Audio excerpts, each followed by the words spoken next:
At my daughter's wedding, her groom, showing off his elite status, kicked me out into the yard at Fordigriff. "You're not worthy of sitting with us, you simpleton." The guests laughed. My daughter remained silent, and I just smiled, hiding my secret. Suddenly, someone in the crowd pointed at me and shouted, "He's a billionaire!" The groom dropped his glass. This is not revenge. This is justice. Before we continue, please subscribe to the channel and write in the comments what time it is where you are now. I sat alone at the table, watching the door. 20 minutes now. The hostess approached with an apologetic smile, menu tucked under her arm. "Would you like to order while you wait, sir?" I shook my head, gripping my phone tighter. "He'll be here." She nodded and retreated. Around me, the restaurant hummed with quiet confidence. Business suits leaned across white tablecloths. Polished shoes crossed beneath chairs. Laughter rolled out in practiced waves. I'd built something from nothing over 40 years, but none of that showed today. My Target dress shirt felt crisp enough, my slacks pressed, my hands scrubbed clean of the oil that usually lived under my fingernails. Still, I knew what I looked like sitting here. The Ford F-150 in the parking lot, 15 years old but running strong, told its own story. The door swung open. Nicholas walked in first, Cora half a step behind. No apology in his stride, no hurry in his movements. He wore his suit like armor, expensive fabric draped perfectly across his shoulders. His watch caught the light when he raised his hand to signal the hostess. She rushed over. He spoke without looking at her. "Reservation for Whitmore." Cora spotted me and waved, her smile too bright, too nervous. They crossed the room. Nicholas extended his hand without meeting my eyes, his grip brief and dismissive. "Orval, traffic was murder." No apology there either. I stood, shook his hand, felt the calluses on mine catch against his smooth palm. He pulled back quickly. "Nicholas, good to finally meet you." Cora leaned in for a hug. Her perfume smelled expensive, unfamiliar. "Hi, Dad. Thanks for coming all the way downtown." "Wouldn't miss it." We settled into our chairs.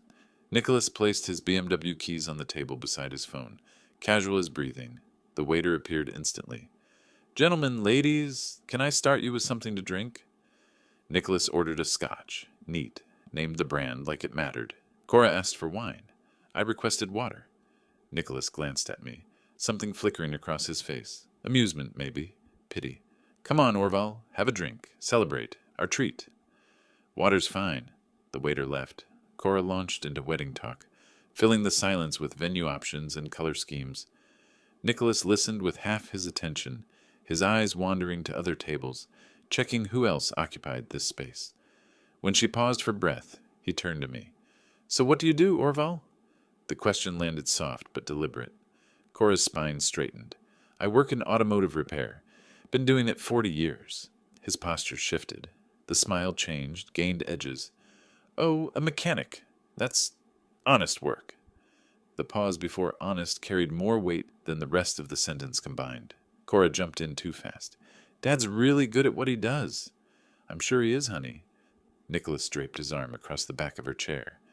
"Everyone has their place in the economy. Someone's got to keep our cars running, right?" He laughed. Cora laughed with him, not meeting my eyes. I stayed quiet, watching them together. Her hand found his on the table. She squeezed. The waiter returned. Nicholas ordered first, something elaborate off the upper section of the menu.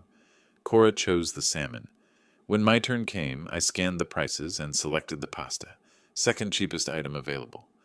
"Don't be shy, Orval." Nicholas gestured broadly. "Get whatever you want. Don't worry about the price." His generosity felt like a test. I smiled. "Pasta sounds perfect." Throughout the meal, Nicholas dominated the conversation. He talked about his financial consulting firm, the clients they'd landed, the markets they were watching. His vocabulary shifted when addressing me versus Cora. Simpler words, slower explanations. People who work with their hands versus people who work with their minds. It's just different skill sets, you know? Both important, just different. Cora nodded along, her embarrassment radiating across the table. She couldn't look at me directly anymore. Nicholas pulled out his phone twice during dinner, scrolling through messages, showing Cora photos of the venue. He angled the screen away from me, a subtle exclusion. When she asked a question about the ceremony space, he answered in detail, describing features I couldn't see. We'll keep the budget reasonable, he said, still scrolling. Don't want anyone feeling stretched. His eyes flicked to me when he said it, the meaning crystallized in the air between us. Cora touched his arm. We're being smart about it, Dad. You don't need to worry. I'm not worried. Nicholas set his phone down. Speaking of which, we should probably handle most of the planning ourselves. Keep things simple. Your dad probably doesn't have experience with these higher-end venues and vendors. No offense, Orval. Just being practical. None taken. But Cora took offense for him, her cheeks flushing. Nick's right, Dad. We've got it under control. You don't need to worry about anything. Just show up and enjoy, okay? I cut into my pasta, chewed slowly, swallowed. Watched my daughter choose her side in real time. The decision I'd been weighing all evening solidified. I needed to see how far this would go, how deep the disrespect ran, how blind Cora had become. I'll be there, I said, looking directly at her. Wherever you need me.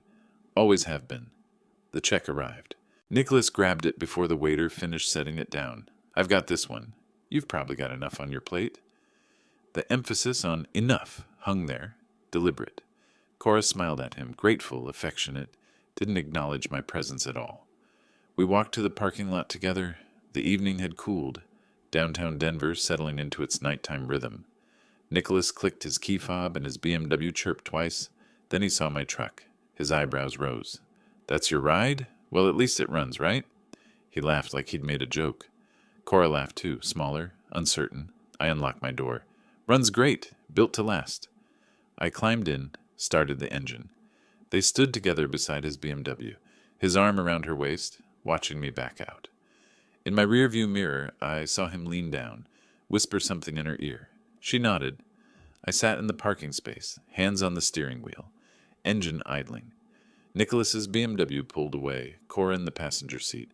She didn't look back. My phone buzzed against the console. Her name lit up the screen. I stared at it, already knowing this wouldn't be pleasant.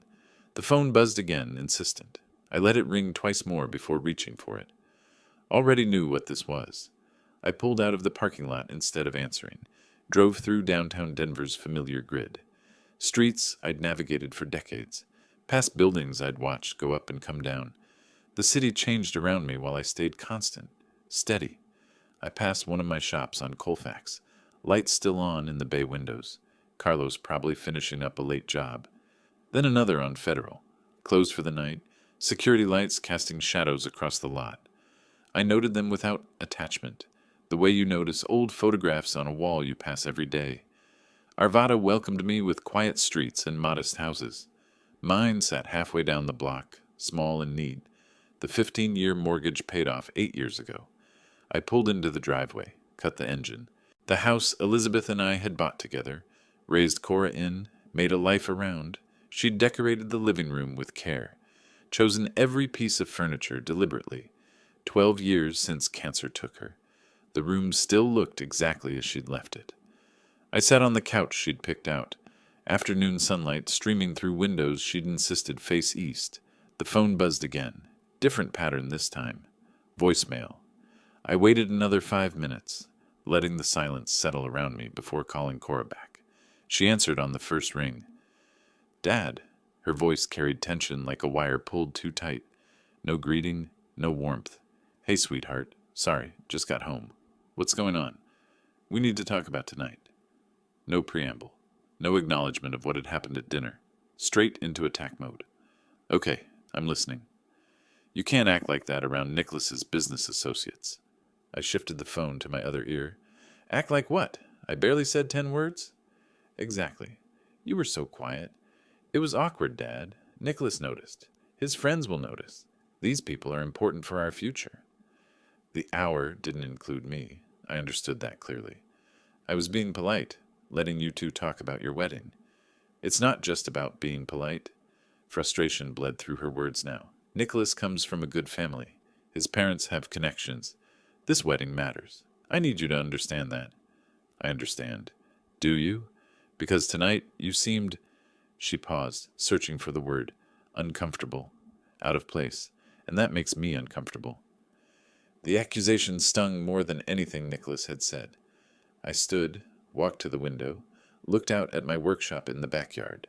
Tools organized on pegboards, projects in various stages of completion. My real office, the one that mattered. What do you want from me, Cora? I need you to blend in. Don't talk about work. Don't mention money or the lack of it. Just smile and nod and let Nicholas and his family handle things. Silence stretched between us. Outside, the neighbor's dog barked twice. Do you know what it's like? Her voice cracked. Constantly making excuses for having a father who's just a mechanic. Just a mechanic. The words landed like broken glass on tile, sharp and scattered. I said nothing. Let them sit there. Let her hear what she'd said. Dad, I'm here. I didn't mean it like that. Yes, you did. She exhaled hard. Nicholas mentioned you seemed uncomfortable tonight. He thought maybe you'd prefer a smaller role in the wedding. Less pressure on you. A smaller role in my only daughter's wedding. Don't be dramatic. We're just trying to make this work for everyone. You don't understand what this life is like. Nicholas's friends, his colleagues, they judge everything. Where you went to school, what your parents do, what car you drive. I'm finally in that world, and I can't have you messing it up. Messing it up? Is that what I did? Mess up her life by existing? I didn't ask the question aloud.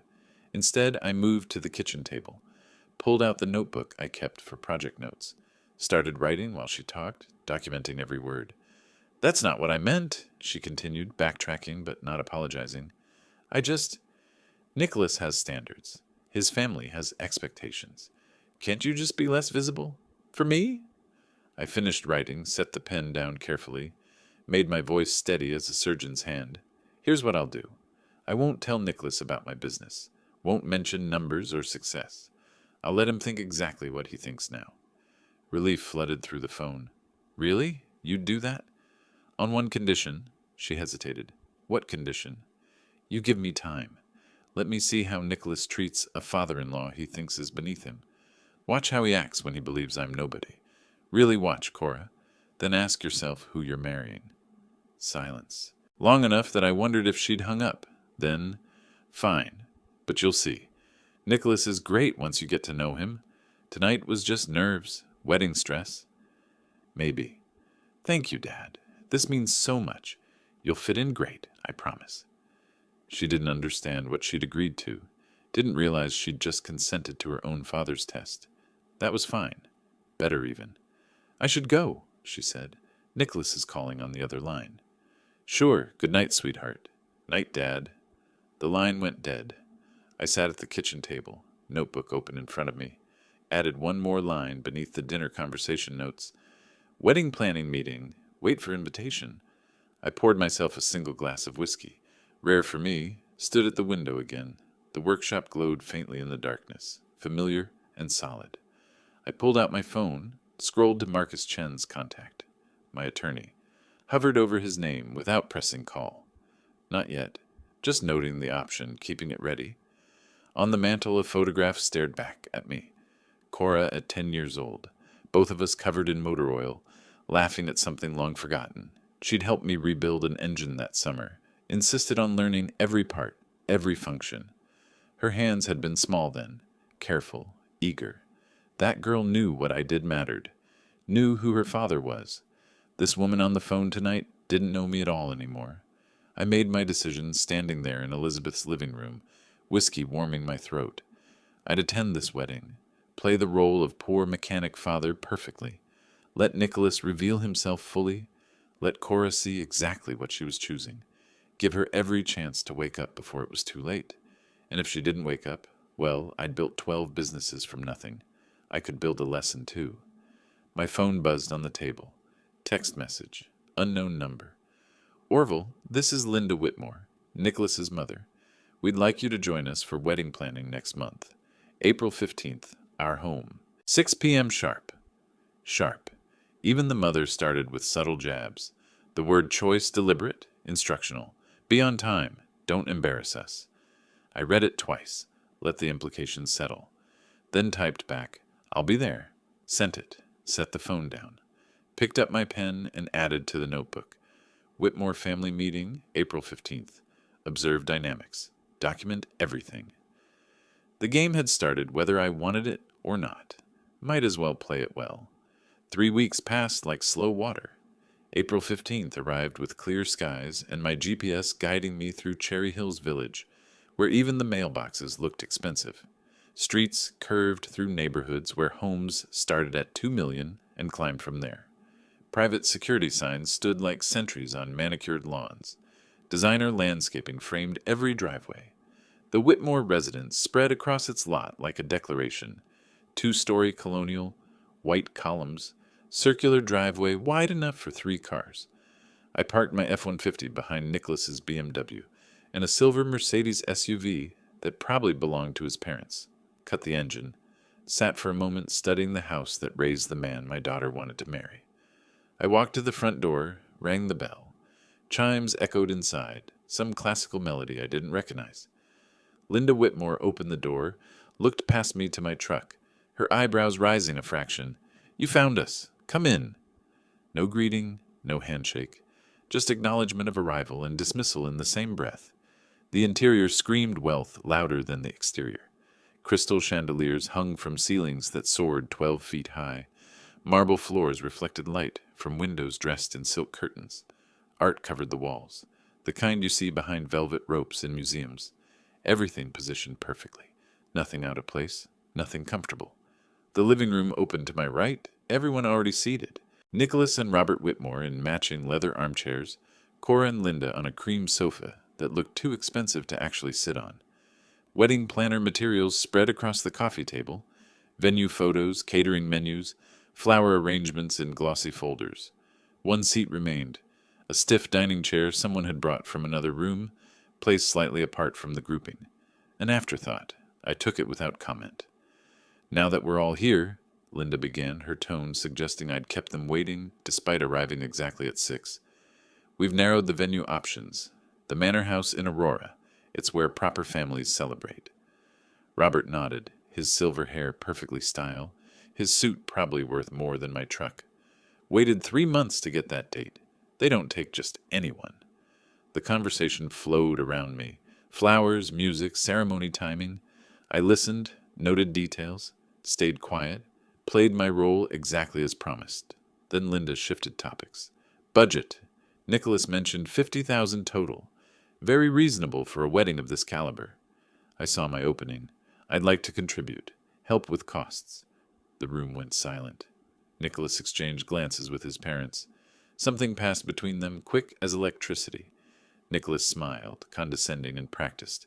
"That's thoughtful, but we've got this covered. Wouldn't want you to stretch yourself." Linda leaned forward, voice dripping false sweetness. How sweet that working people want to help, too. "But this is rather expensive, Orval. Perhaps you could handle something smaller? The guest book, maybe?" Robert set his drink down, ice clinking against crystal. "So this auto shop of yours, how many employees? Just you and maybe one other guy?" "It's bigger than that. Been building it for decades." Robert laughed, actual laughter, like I'd told a joke. "Building, that's optimistic. Most small shops barely break even. Overhead, insurance, equipment costs. You're probably treading water." Nicholas joined in, tag-teaming. "Cora mentioned you do oil changes, brake work. Basic stuff. Nothing wrong with that. Someone has to do it." Cora sat beside him, studying her phone screen, pretending the conversation wasn't happening. Her silence cut deeper than their words. I watched my daughter disappear into herself, choosing invisibility over defense. Linda stood. "I'll get coffee." She left the room. I leaned forward slightly, examined the wedding materials on the table. The Manor House brochure showed gardens and ballrooms, price sheets tucked inside. 50,000 total. I filed the number away. Robert stood too. "Let me show you the study." I followed him down a hallway lined with family photographs. His study featured a wall of business awards, plaques, framed photos with local politicians and business leaders. A subtle flex, showing me what success looked like in his world. 23 years building my consulting firm," he said, gesturing broadly. "Started with nothing. Well, almost nothing. Had some family connections. Made something of myself." "Impressive. You understand the pressure. Providing for family. Maintaining standards. Nicholas learned from watching me. He knows what it takes." We returned to the living room. Linda served coffee in fine china cups, delicate things with gold trim.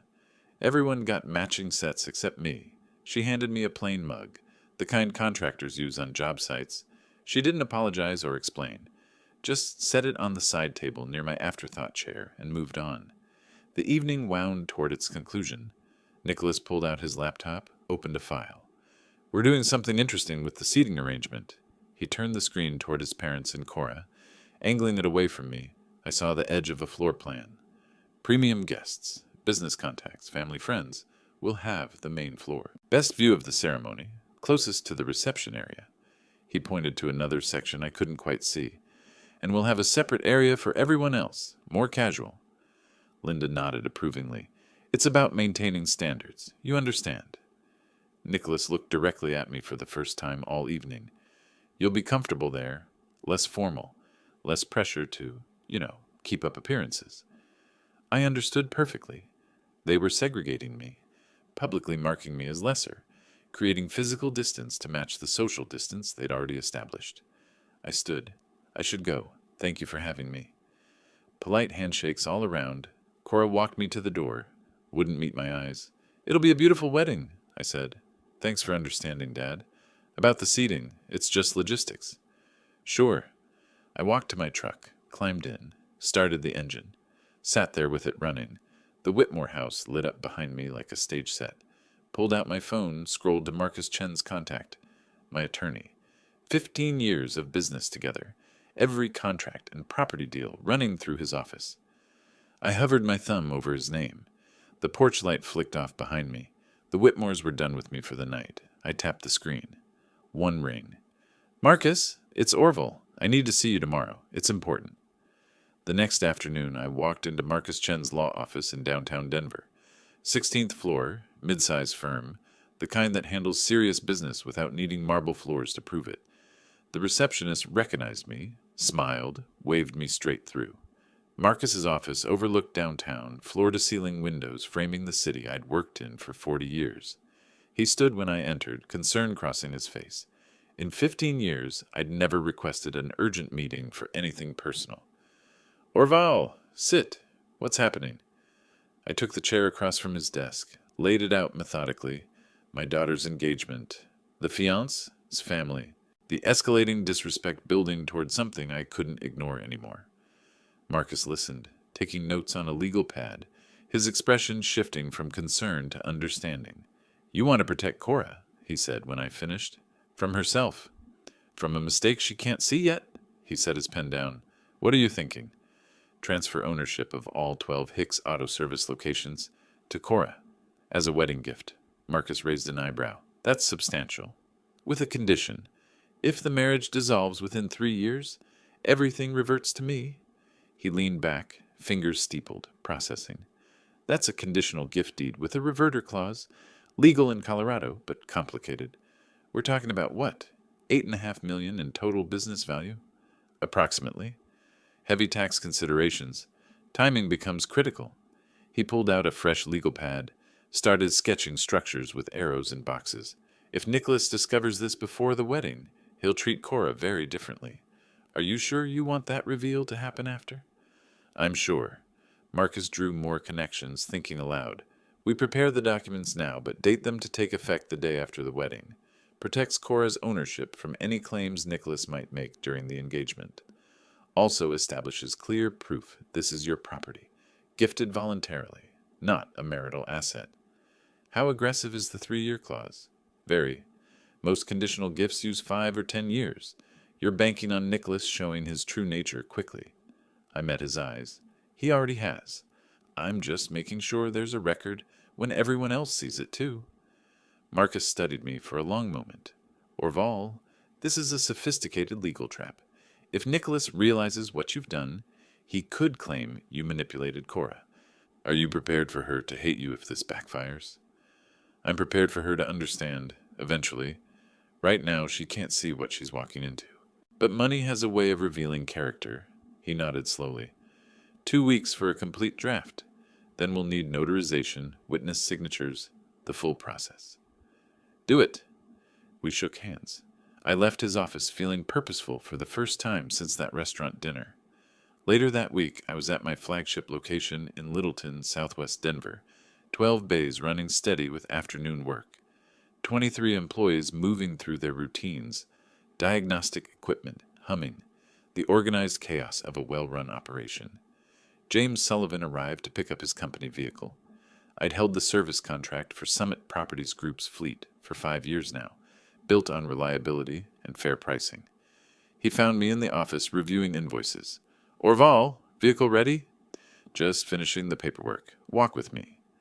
We moved through the facility, past bays where technicians worked under hydraulic lifts, past the parts department where inventory lined metal shelves floor to ceiling. James took it in, the scale of it. Your operation here is impressive. 12 locations now. I remember when you had 3. Growth takes time. Nicholas knows what you've built, right? Cora's fiancé? I handed him his keys. Nicholas knows I work in auto repair. That's enough for him. James pocketed the keys, hesitated. Funny you mentioned Nicholas. Got a wedding invitation from him. Says he's marrying into your family.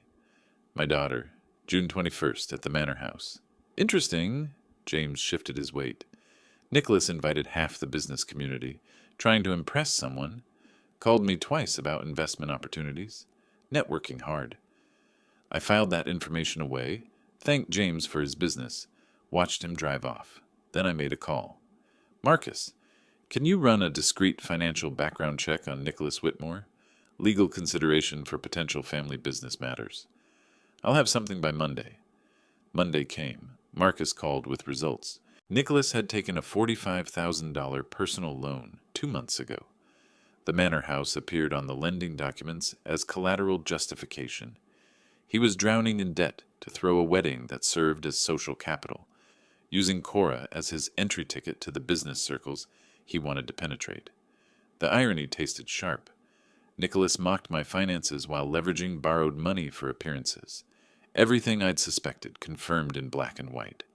That evening, I drove past the Manor House.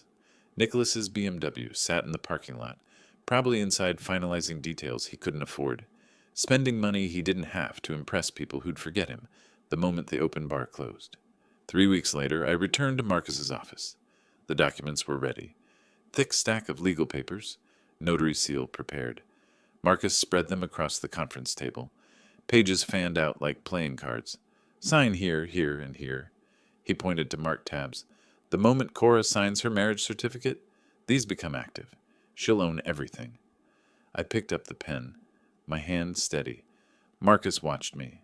You're giving away $8.5 million on a bet that Nicholas will prove you right.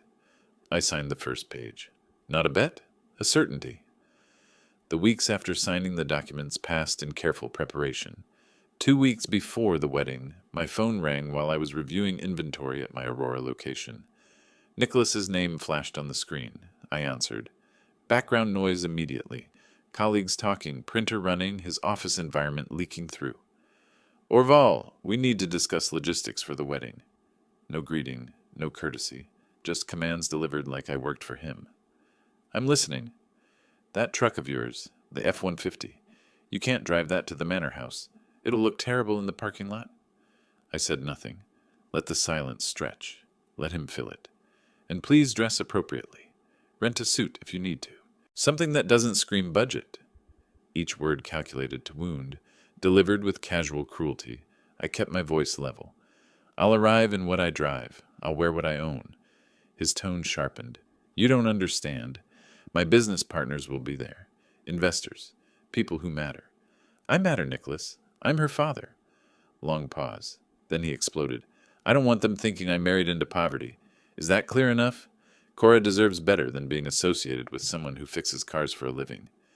Do you have any idea what this wedding cost me? $45,000. I'm not letting you ruin it because you're too stubborn to rent a decent car for one afternoon. In the background, Cora's voice. Nick, who are you talking to? Nicholas didn't cover the phone. Your father, he's being difficult. I waited for her to defend me, to say something, anything, just silence, then footsteps walking away. I'll be there, I said, as I am. I hung up, pulled out my secondary phone, stopped the recording app. Colorado's a one-party consent state. Every word documented. 7 days before the wedding, Cora called in the evening. I was home, reading through the transfer documents one more time. Dad, her voice tight, rehearsed. I talked to Linda and Robert today. About? Photography logistics. Family photo arrangements. She rushed the next part. They suggested maybe you could stand off to the side during formal photos. Just for the main shots. Stand off to the side. To keep the aesthetic cohesive. The aesthetic. My daughter, speaking their language now, parroting their values like she'd forgotten her own. It's not personal, she continued. It's just, you know how wedding photos are. Everyone needs to coordinate. What she meant, you don't match the image we're building. Do you agree with them? I asked. Longest pause of my life. Then, I just want everything to go smoothly. Not a denial, an evasion, somehow worse. You'll have your smooth wedding, I said. I'll stand wherever they tell me to stand. Thank you for understanding. I hung up before saying something I'd regret. After the call, I sat in Elizabeth's living room, the documents spread across the coffee table she'd picked out 20 years ago. I opened the folder, reviewed the transfer papers again. Everything ready. 12 properties valued at $8.5 million. Full ownership transferring to Cora the day after her wedding. 3-year reversion clause if the marriage dissolved. I picked up my phone, texted Marcus, "Proceed as planned. See you at the wedding." His reply came immediately. "Confirmed. Papers will be ready for post-ceremony signing." I looked at the photo on the mantel. Cora at 10, both of us covered in motor oil, laughing at something long forgotten. The girl who'd been proud of her father, who'd understood that working with your hands meant building something real. That girl was gone. The woman marrying Nicholas couldn't see past appearances to the substance beneath. Pain now, understanding later. That's what I was banking on. 3 days before the wedding, I had my suit dry cleaned. The same JCPenney suit from the restaurant meeting. Simple, inexpensive, exactly what they expected. I washed and detailed my F-150 myself. Spent 3 hours in my driveway with soap and wax and careful attention to every surface. My shop manager drove past, saw me working, pulled over. "Boss, why are you detailing your own vehicle? We've got guys for that." "Some things you do yourself." He nodded, confused but respectful. Drove on. I checked the wedding invitation one more time. June 21st, 4 p.m. ceremony.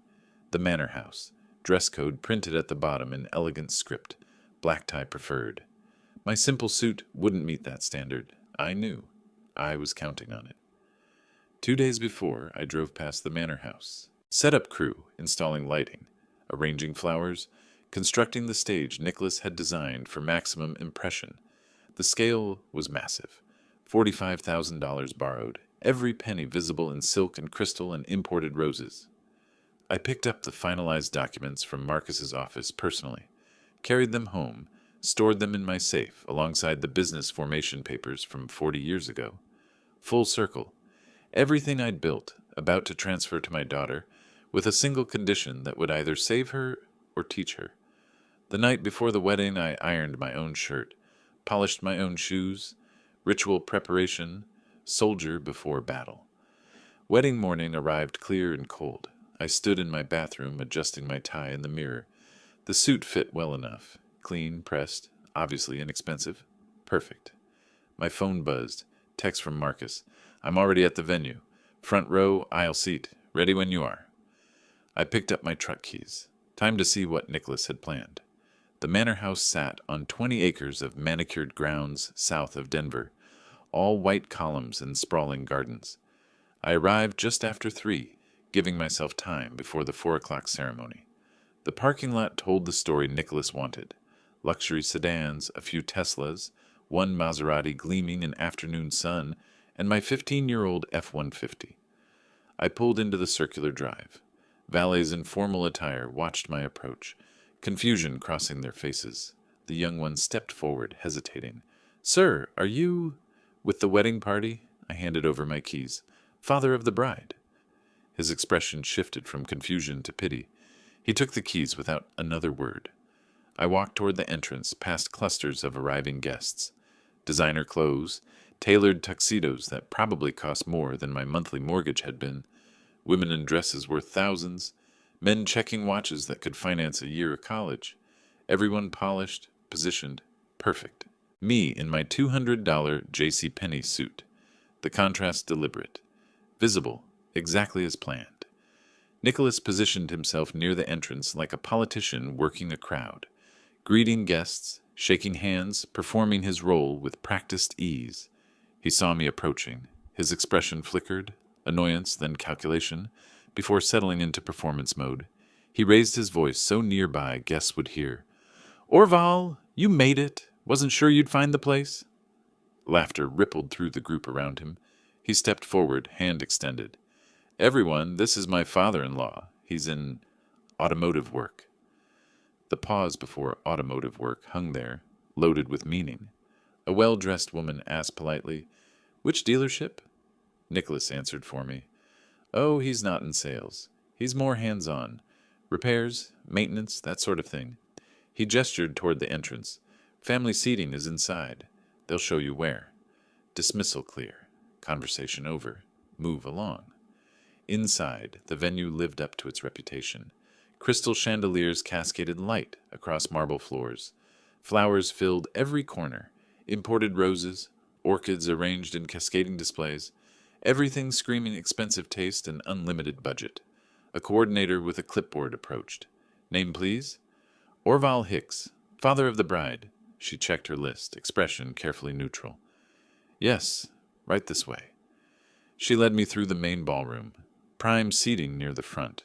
Rows of elegant chairs arranged perfectly, each with a personalized calligraphy place card. We kept walking, past the middle rows, past the back rows, through a doorway into a side area, still visible to the ceremony space, but clearly separated. 3 tables set up, labeled Family, Bride's Side, in generic printed cards, nearly adjacent to the catering entrance. Staff walked past carrying supplies, setting up service stations. "You'll be comfortable here," the coordinator said, overly bright. "Close to refreshments." Translation, hidden from view near the service area, out of photographs. I sat, surveyed the room through the doorway. The main floor filled with Nicholas's guests, people radiating wealth and status. Then I spotted a familiar face, James Sullivan, 3 rows from front in the premium section. He scanned the room, stopped when he saw me in the side area. Our eyes met across the distance. His expression changed. Confusion, then dawning realization. He knew me as a successful business owner with 12 locations. He saw me seated with budget guests near the kitchen. He stood, started moving toward me. But the wedding coordinator's voice rang out. "Please take your seats. Ceremony, beginning in 5 minutes." James hesitated, sat back down, but he kept glancing toward me, the question visible on his face. "What's happening here?" I pulled out my phone, photographed my seating area, the view from my table, the generic place cards while main floor guests had personalized calligraphy, documentation, evidence, all of it recorded.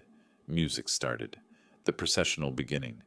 From my side position, I watched guests stand, turned toward the aisle. Cora appeared in the entrance, beautiful in a white dress that probably cost $8,000. She didn't look toward the side area, didn't look for me. She walked down the aisle alone. Nicholas's suggestion. More modern, they'd said. More convenient, they meant. No father-daughter walk. No acknowledgement of the man who'd raised her alone after Elizabeth died. Nicholas stood at the altar, beaming, playing his role perfectly. I watched my daughter marry a man who demanded her father be hidden, and she'd agreed. A woman sat at my table, older, kind-faced. "I'm the bride's aunt, from her mother's side," she said quietly. "Apparently we're not photogenic enough for the main floor either." "Apparently not." Service staff walked past repeatedly during the ceremony. The disruption Nicholas claimed to prevent by seating me here was actually created by this arrangement. But it wasn't about logistics. Never was. I spotted Marcus in the audience, 4th row center. He saw me, gave a subtle nod. The witness in position. The officiant declared them married. Applause filled the room. Nicholas kissed Cora, both beaming. They walked back down the aisle together, accepting congratulations. As they passed the doorway to the side area, Nicholas glanced toward where I sat. Our eyes met for half a second. He smirked. Then they were gone, swept into the crowd of well-wishers. The coordinator announced, "Cocktail hour on the terrace while we prepare the reception space." I stood. Marcus appeared beside me. "Ready?" he asked quietly. "Not yet," I said. Let's see what he does next. The cocktail hour passed in a blur of champagne and forced mingling. By the time the reception began, Nicholas had worked through 3 glasses of bourbon. I watched from my corner table as he grew louder, bolder, his inhibitions dissolving with each drink. Dinner service complete, toasts finished, the reception in full swing. Nicholas at the head table, visibly intoxicated, gesturing wildly while talking to friends, his voice carrying across the room with that particular volume drunk people achieve. Cora beside him looking uncomfortable but not intervening. I remained at my segregated table. Marcus Chen sat nearby, catching my eye with a questioning look. James Sullivan at his premium table, periodically glancing toward my section with visible confusion. The physical separation of spaces now glaringly obvious to anyone paying attention. Nicholas stood abruptly, nearly knocking over his chair, grabbed his drink, gestured to his friends. "Come on, let me introduce you to my father-in-law." The group weaved through tables toward my section, performance clearly planned, guests noticed, conversations paused, attention shifting. Nicholas arrived with his entourage, speaking loud enough for half the room to hear. "Gentlemen, allow me to present Orval Hicks, finest mechanic in the Denver area." His friends laughed on cue. Well-rehearsed cruelty. "He's more comfortable with grease than champagne, aren't you, Orval? Different worlds, you know." He gestured at his tuxedo, then at my simple suit. "But hey, he showed up. That's what counts." One friend played along. "You know, Nick, I've been thinking. A man who works with his hands probably feels out of place at an event like this. All this refinement, all these successful people." Nicholas nodded sagely. "Exactly. Nothing wrong with knowing your place. I respect that about working-class folks. They understand their limits." He made a show of loosening his bow tie. "Is it hot in here, or is it just me?" Another friend. "All these people, all this perfume. Bit suffocating." Nicholas snapped his fingers like he'd had an idea. "You know what? Orval, there's a lovely courtyard outside. Might be more your speed. Fresh air, no crowd." He pointed toward the French doors leading outside, through the glass. Snow falling, heavy and thick. The outdoor thermometer displayed clearly, -4 degrees Fahrenheit. Guests following the conversation realized what he was suggesting. Some laughed nervously. Others looked uncomfortable. Nicholas continued, emboldened. "Seriously, wouldn't you be more comfortable out there? Away from all this elite company? No pressure to keep up appearances? Come on, don't be shy. The courtyard's beautiful this time of year. Well, maybe not in a snowstorm at 4 below zero, but you're tough, right? Blue-collar tough?" He emphasized elite, like a weapon. His friends grinned, waiting for me to back down, to slink away in shame. I stood slowly, deliberately, took my napkin from my lap, folded it precisely, placed it on the table, made eye contact with Nicholas. Didn't break it. The room quieted further, sensing confrontation. I looked past Nicholas toward the head table. Cora watching, face pale. Our eyes met across the distance. She looked down, said nothing, did nothing. That moment crystallized everything. I turned back to Nicholas. "Interesting suggestion, Nicholas. Very revealing." My tone perfectly calm. No anger, no defensiveness. The calmness somehow more unsettling than rage would be. Nicholas misread it as weakness, smirked wider. "See? He gets it. He knows when he's—" A voice cut across the room from the premium section. "Wait, hold on a minute." James Sullivan standing at his table, staring at me. Walking forward, expression shifting from confusion to recognition to disbelief. "Orval? Orval? Hicks?" He stopped a few feet away, studying me. "You're the owner of Hicks Auto Service, aren't you?" The question dropped into the silence like a stone into still water. Nicholas laughed, but it sounded hollow. "What?" "No, he just works—" James cut him off. "I know him. We have contracts together. Orval Hicks. I thought that was you, but in this section I assumed—" "Wait." He looked around at the segregated seating, the side area placement back at me. "You own Hicks Auto Service. The whole chain. 12 locations across Colorado." Nicholas turned to me, face flushing darker than the alcohol alone would explain. "What are you talking about? He's just a mechanic. He fixes cars. Cora told me." James shook his head slowly. "He doesn't fix cars. He owns the company. I've been signing checks to Hicks Auto Service for 5 years." Other guests started pulling out phones. The whispers spread. Nicholas looked at me. I said nothing, just waited. The silence stretched like a wire pulled too tight. Nicholas's face cycled through expressions: confusion, denial, dawning horror. Around us, phones lit up as guests started searching. James spoke louder, addressing the room as much as Nicholas. Hicks Auto Service, 12 locations. Aurora, Littleton, Westminster, Thornton, Lakewood, Inglewood. He listed locations from memory. Each name landed like a hammer blow. We have a fleet maintenance contract. 70 vehicles. Annual contract value over $200,000. A businessman at a nearby table looked up from his phone. He's right. I'm looking at the company website. Orval Hicks, founder and CEO. Another guest reading from LinkedIn. Founded 1985. Grew from single bay operation to regional chain. Estimated business value $8 to $10 million. A woman at James's table. There's an industry article here. Local success story.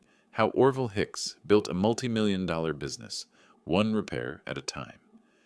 The information spread through the room like wildfire. Phone to phone. Whisper to whisper. Nicholas's face drained of color. Visibly paled. He looked at Cora. You said he was just a mechanic. You said... Cora's mouth opened. Closed. No words came out. She knew. Everyone could see she knew. Linda Whitmore's voice cut from the head table. Shrill. Cora, is this true? Robert stood, walked toward the group, tablet in hand. I'm looking at the Colorado Secretary of State Business Registry. Orval Hicks, registered agent for Hicks Auto Service, LLC. Primary owner. Nicholas stumbled backward. But the truck, the clothes, the... His friends who'd laughed earlier now backing away, distancing themselves. Nicholas turned to me. You lied. You pretended to be... I spoke for the first time since standing. My voice carried across the silent room. I didn't lie. I answered every question honestly. You asked what I do. I work in automotive repair. I do. Every day. Pause, letting that sink in.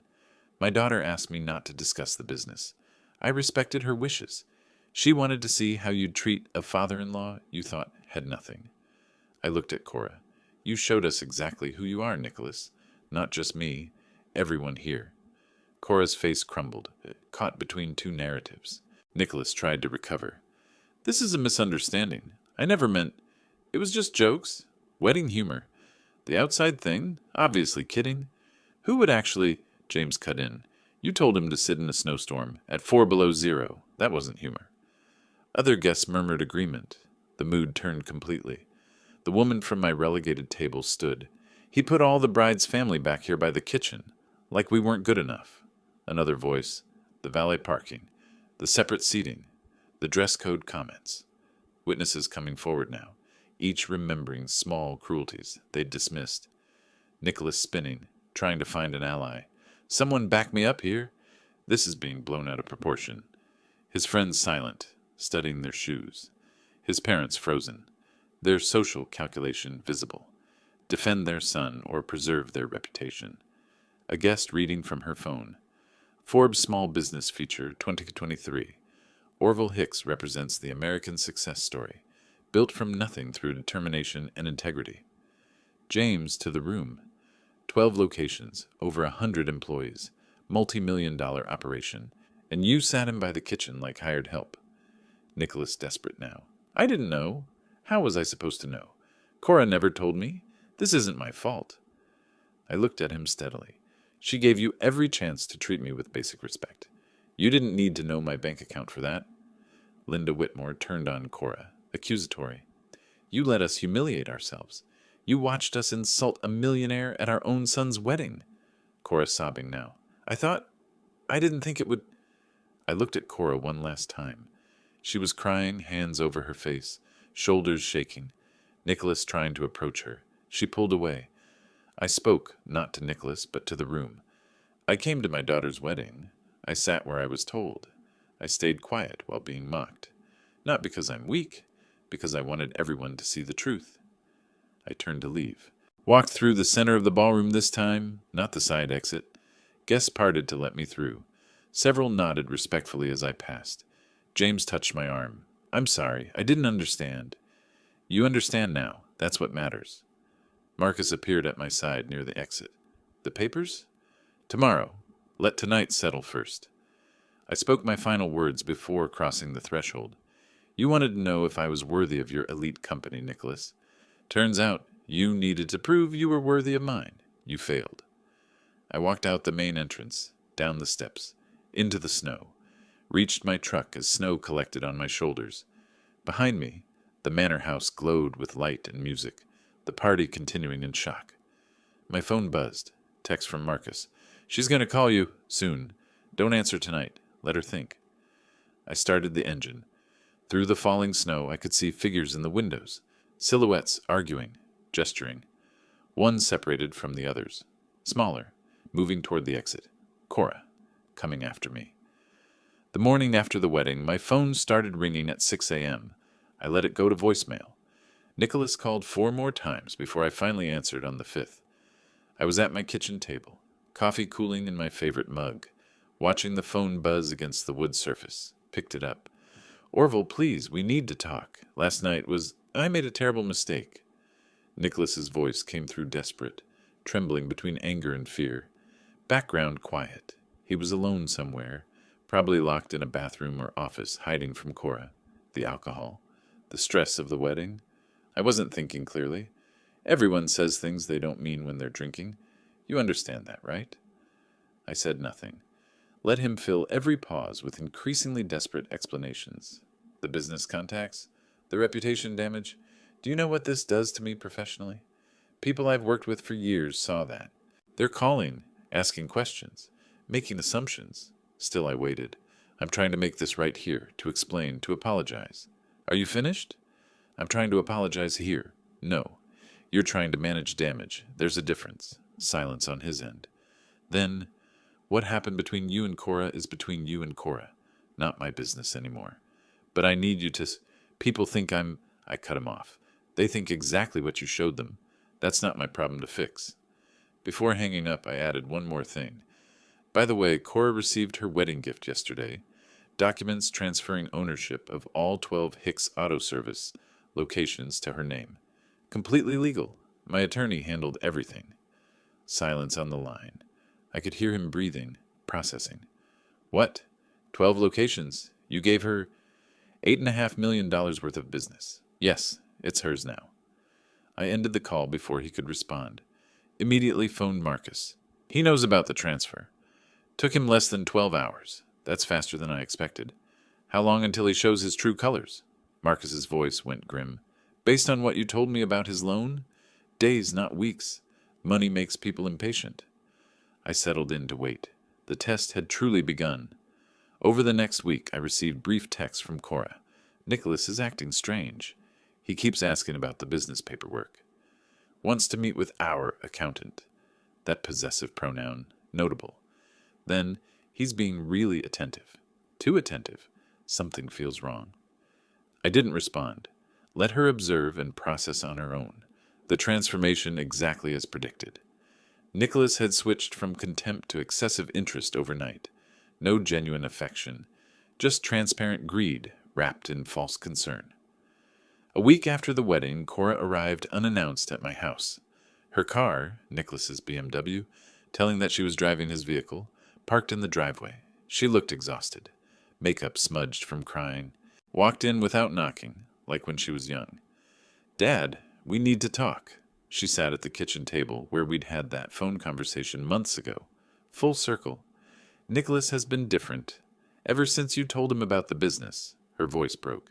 He wants me to sign papers making the shop's marital property. Says it's about trust and partnership. He's drawn up documents. Had his own lawyer prepare them. Keeps pushing me to sign. She looked up at me. This was a test, wasn't it? You wanted to see what he'd do. I pulled out the original contract, slid it across the table, pointed to specific language highlighted in bold. If your marriage lasts 3 years, the business is permanently yours.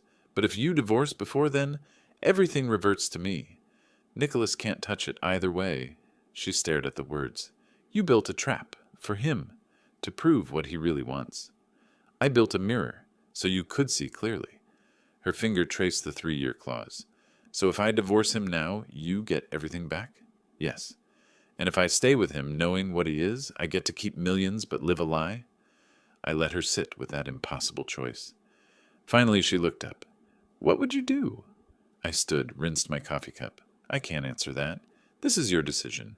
Your life. Your marriage. She folded the contract slowly. I need time to think. 2 weeks, I gave her. 2 weeks to see if she'd learned anything. Those 2 weeks revealed everything I needed to know about Nicholas. Cora called me 3 times, each conversation shorter than the last, each confirming what I had already understood. The third call ended with 5 words. Dad, I need Marcus's number. I returned to normal routines, managing shops, reviewing contracts, living my life. The calls came in intervals. First week. He's making spreadsheets about the business, profit projections, expansion plans. Keeps saying we need to modernize, we should leverage the assets. We could sell half and invest. Always we, never acknowledging it was solely hers. Second week, the calls grew darker.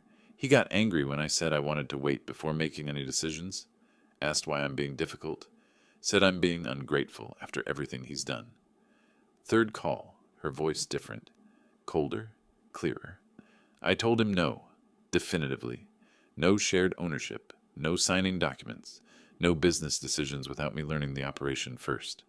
She described his reaction. He stopped pretending, just stopped. Started yelling about wasted opportunities, stupid decisions, how I don't understand what I have. Said marrying me was supposed to be his breakthrough, his entry into real wealth. The words that broke through called me a disappointment, just like my mechanic father. That phrase, the same contempt, now turned on her. I'm done, Dad. I need a divorce attorney. Can I use Marcus? I texted her his number immediately. Marcus took her case, moved quickly. We'll file this week. Colorado allows no-fault divorce, but given the circumstances, we can expedite. Nicholas attempted to fight, filed counterclaims, demanded portions of marital assets. His lawyer argued the business gift should be considered marital property. Marcus demolished every argument. Gift made pre-marriage, documentation solid, conditional clause explicitly prevented spousal claims. Nicholas tried everything, mediation demands, settlement negotiations, threatening litigation. Each attempt failed against the ironclad contract Marcus had drafted. By mid-August, the divorce finalized. Marriage lasted barely 2 months. The contract's reversion clause activated automatically. All 12 shops returned to my ownership. I heard through James Sullivan what happened to Nicholas professionally. The wedding story had spread through Denver's business community. People are calling him the guy who insulted a millionaire at his own wedding, James told me over coffee. His firm quietly suggested he seek opportunities elsewhere. His parents are embarrassed, distancing themselves publicly. The $45,000 wedding loan came due. No Cora, no business, no money, still the debt. Everything Nicholas wanted to achieve through the marriage, lost. Everything he'd mocked me for having, revealed as his own reality. Actually struggling, actually fake, actually desperate. Late August afternoon, I was working at my original shop in Littleton, the one I'd opened 40 years ago. 12 service bays, hydraulic lifts, diagnostic equipment humming with afternoon work. Cora arrived, looked different, stronger, clearer-eyed. We walked through the facility together. I explained operations. She actually listened now, asked real questions. We sat in the small office where I'd started, drank coffee from the same pot I'd used for decades. I slid new documents across the desk. Full ownership transfer. No conditions this time. It's yours. For real now. No tests. No clauses. You've earned it. She started to cry. I'm so sorry. For everything. For choosing him. For being ashamed. I stopped her. You learned. That's what matters. Most people never figure out the difference between what glitters and what's actually gold. She wiped her eyes. I thought success meant impressing people like Nicholas. People with the right clothes, the right connections. I was so stupid. You were young. Now you're learning. There's a difference. Will you teach me? About the business, I mean? Really teach me.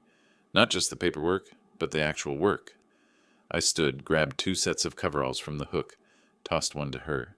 First lesson starts now. We've got a transmission to rebuild in Bay 3. She caught the coveralls, held them like something precious. We sat in that office for another hour first, discussing expansion plans, market opportunities, operational improvements. She had ideas, good ones, smart observations about customer service, about building loyalty, about reputation. At some point, she asked about the F-150 parked outside. Still driving it? Every day. Runs perfectly. I take care of what's mine. She smiled, the first genuine smile I'd seen from her in months. I didn't build this business to prove anything to anyone. I built it because I'm good at what I do, and I treat people right. That's the only success that matters. We walked out onto the shop floor together, father and daughter, both knowing what matters. The gold, not the gilding. If you like this story, please like this video, subscribe to the channel, and share your impressions of this story in the comments. To listen to the next story, click on the box on the left. Thank you for watching.